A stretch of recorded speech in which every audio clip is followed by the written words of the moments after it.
Je suis Jean Venet, cofondateur et CEO de Morio. Je suis Adrien Rambaud, cofondateur et CTO de Morio.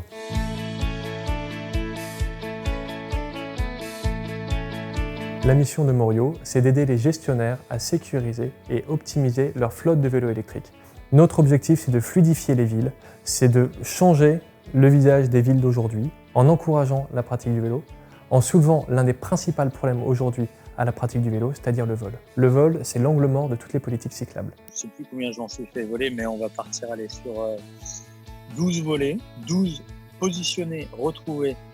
On sait exactement où ils sont. Un dans l'eau, donc pas récupérable. 2 chez des gens dans des caves et la police refuse d'ouvrir et donc je peux pas y aller et c'est complètement bloqué. Et 9 autres récupèrent. Chez Morio, nous proposons une solution 3 en 1. Un traceur, une plateforme et une assurance. Notre traceur remonte la position.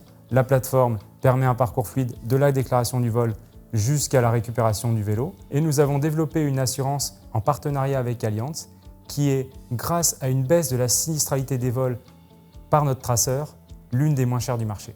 Et en plus de ça, notre offre 3 en 1 permet de garantir un vélo retrouvé ou remboursé. Notre métier, finalement, c'est d'être le berger des flottes de vélos. Moi, j'ai fait 3-4 démonstrations de Morio à des intégrateurs. À chaque fois que j'ai présenté Morio, ça a fait mouche. C'est super, putain, mais c'est super. Et tout ça, c'est assez novateur. Ouais, en tout cas, ils sont très en avance. Grâce à notre traceur, nous pouvons remonter quelques datas supplémentaires. La distance, les parcours, les géofencing, donc entrée-sortie de zone, des alertes en cas de distance parcourue trop élevée. Le marché du vélo a explosé ces dernières années, notamment ces derniers mois après le Covid.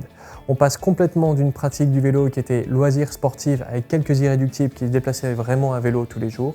Aujourd'hui, le moyen de transport par excellence. La part du vélo électrique ne cesse de prendre de l'ampleur, ce qui a permis aussi l'émergence de nouveaux acteurs. Dans la mesure où on avait des vélocistes traditionnels, typiquement pour mettre en place de grosses flottes comme les Vélib. Aujourd'hui, de nouveaux acteurs que nous on appelle des intégrateurs, qui permettent de mettre à disposition des flottes de vélos adaptées pour justement l'usage extrêmement urbain. L'usage est complètement métamorphosé. Tout le monde veut aujourd'hui faire découvrir le vélo à assistance électrique pour changer les villes.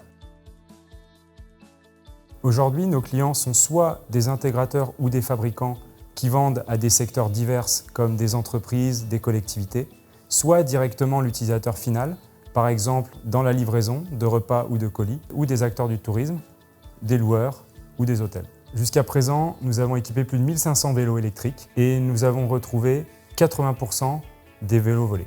Pour des clients comme Domino's Pizza, la ville de Besançon, Engie pour le sommet du G7 et nous sommes présents au final sur plus de 25 marques de vélos différentes.